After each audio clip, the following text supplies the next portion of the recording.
ഇതുപോലൊരു മീൻ കറി ഉണ്ടെങ്കിൽ ചോറിനും കപ്പയ്ക്കും ഒക്കെ ഒരു സൂപ്പർ കോമ്പിനേഷൻ ആയിരിക്കും. മറ്റൊരു കറികളും വേറെ ആവശ്യമില്ല.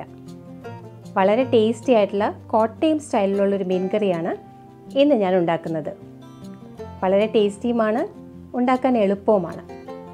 ഇത് ഇന്നുണ്ടാക്കിയാൽ നാളത്തേക്കാണ് കഴിക്കാൻ കൂടുതൽ സ്വാദ്.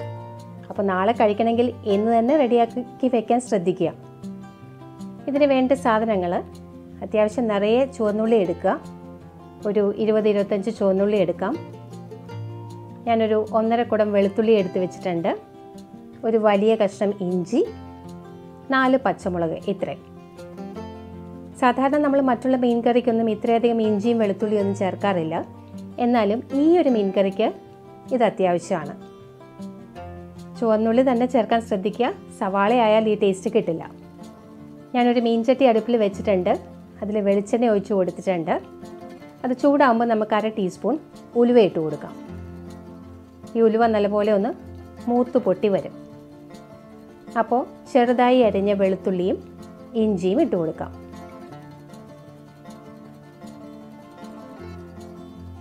എന്നിട്ടൊന്ന് വഴറ്റി കൊടുക്കാം.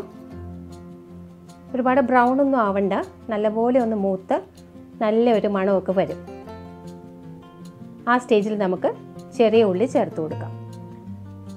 ഇത് ഉള്ളി ഇല്ലാതെ നമുക്ക് ഉണ്ടാക്കാം. ഇതുപോലെ ഇഞ്ചിയും വെളുത്തുള്ളി മാത്രം ഉപയോഗിച്ച് ചെയ്യാം.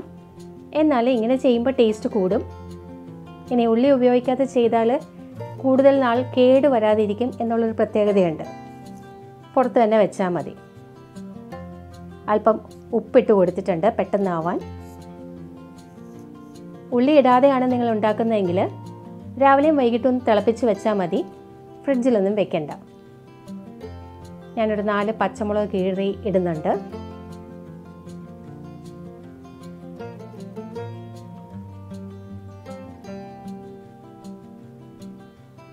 ഇനി നമ്മൾ മുളക് പൊടിയും കൂടി ചേർക്കും. പക്ഷേ അത് കാശ്മീരി ചില്ലി പൗഡറാണ്. അതുകൊണ്ട് കളറായിരിക്കും കൂടുതൽ. അപ്പോൾ എരിവിന് ആവശ്യത്തിനുള്ള പച്ചമുളക് നമ്മൾ ഇപ്പോൾ ഇട്ട് കൊടുക്കുക.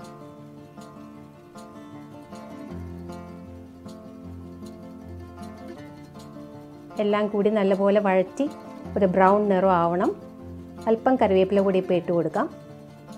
കറിവേപ്പിലയൊക്കെ എത്രയുണ്ടെങ്കിലും മീൻ കറിക്ക് നല്ലതാണ്. ഇനി മുളക് പൊടി നമ്മൾ ഡയറക്റ്റായിട്ടല്ല ചേർക്കുന്നത്. ഞാനൊരു 3 table spoon Kashmiri chilli powder എടുത്തിട്ടുണ്ട്. അതിലേക്ക് 1/2 ടീസ്പൂൺ മഞ്ഞൾപ്പൊടിയും കൂടി ഇട്ട് കൊടുക്കുകയാണ്. ഇനി ഇത് രണ്ടും കൂടി വെള്ളം ഒഴിച്ചൊരു പേസ്റ്റ് പോലെ ആക്കാം. എന്നിട്ട് ഒഴിച്ചു കൊടുക്കുന്നതായിരിക്കും നല്ലത്. അല്ലെങ്കിൽ ചൂട് കൂടിയിട്ട് പൊടി കരിഞ്ഞു പോകാൻ സാധ്യതയുണ്ട്. മീൻചട്ടി ആയതുകൊണ്ട് തീ കുറച്ച് വെച്ചാലും നല്ല ചൂടുണ്ടാവും. കണ്ടോ, നമ്മുടെ ഉള്ളിയൊക്കെ മുരിഞ്ഞിട്ടുണ്ട്. നല്ല ബ്രൗൺ നിറമായി. ഇനി ഈ സ്റ്റേജിൽ നമ്മുടെ മുളക് പൊടിയും മഞ്ഞൾപ്പൊടിയും ചേർന്ന പേസ്റ്റ് ഇട്ട് കൊടുക്കാം.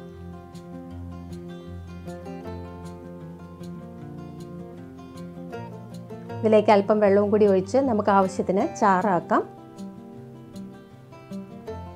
ഇനി ഇത് കൂടാതെ നമുക്ക് കുടംപുളി കൂടി ചേർക്കണം.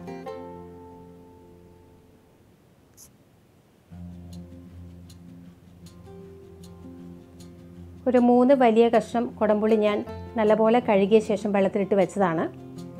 ഇത് ഈ വെള്ളത്തോടു കൂടി തന്നെ ഇട്ട് കൊടുക്കാം. പിന്നീട് പുളി കൂടുകയാണെങ്കിൽ നമുക്ക് കുടംപുളി എടുത്ത് മാറ്റാം. ചിലപ്പോൾ ഇത് പിറ്റേ ദിവസം ആകുമ്പോഴത്തേക്കും പുളി കൂടാൻ സാധ്യതയുണ്ട്. അങ്ങനെയാണെന്നുണ്ടെങ്കിൽ പുളി എടുത്ത് മാറ്റാം. അല്പം കൂടി ഉപ്പ് ചേർത്ത് കൊടുത്താൽ മതി.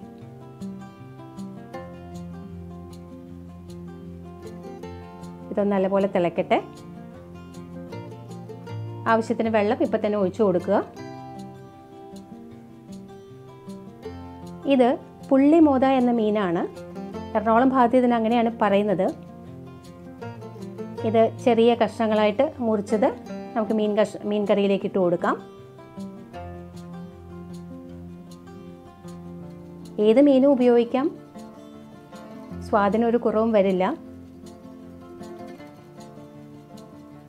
ഇപ്പം നിങ്ങൾക്ക് കാണുമ്പോൾ തോന്നിയത് വെള്ളം പോലെയാണെന്ന്. പക്ഷെ അങ്ങനെയല്ല. മീനൊക്കെ വെന്ത് നല്ല കുറുകി വരും. അല്പം കൂടി കറിവേപ്പില ഇട്ട് കൊടുക്കാം. ഇനി ഇത് നമുക്ക് അടച്ചു വെച്ച് വേവിക്കാം. ഒരു 10 മിനിറ്റ് അടച്ചു വെച്ച് വേവിക്കുക. ഇടയ്ക്കൊന്ന് തുറന്നൊന്ന് ചുറ്റിച്ചു കൊടുക്കേണ്ടതാണ്.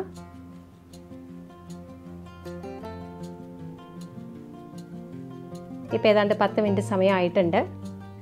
വെള്ളമൊക്കെ ഒന്ന് വറ്റി കുറുകി വന്നിട്ടുണ്ട്. കണ്ടോ, നല്ല കറക്റ്റ് പാകമായിട്ടുണ്ട്. ഇനി ഇതിലേക്ക് കുറച്ചുകൂടി കറിവേപ്പിലയൊക്കെ ചേർത്ത് വേണമെങ്കിൽ അല്പം വെളിച്ചെണ്ണ കൂടി ഒഴിക്കാം.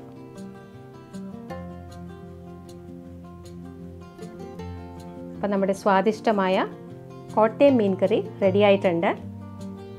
ഇതുപോലെ ചെയ്ത് നോക്കിയിട്ടില്ലാത്തവർ ട്രൈ ചെയ്ത് നോക്കുക, അഭിപ്രായവും പറയണം. നമ്മൾ തേങ്ങ അരച്ച് വെക്കുന്നതിനേക്കാളും ഒക്കെ ഒരു വ്യത്യസ്തമായ രുചിയാണിത്. ഒന്ന് ട്രൈ ചെയ്ത് നോക്കൂ. അപ്പോൾ ഇന്നത്തെ റെസിപ്പി നിങ്ങൾക്ക് ഇഷ്ടമായെന്ന് കരുതുന്നു. നിങ്ങളുടെ വിലയേറിയ കമൻസ് പ്രതീക്ഷിക്കുന്നു. Thank you for watching.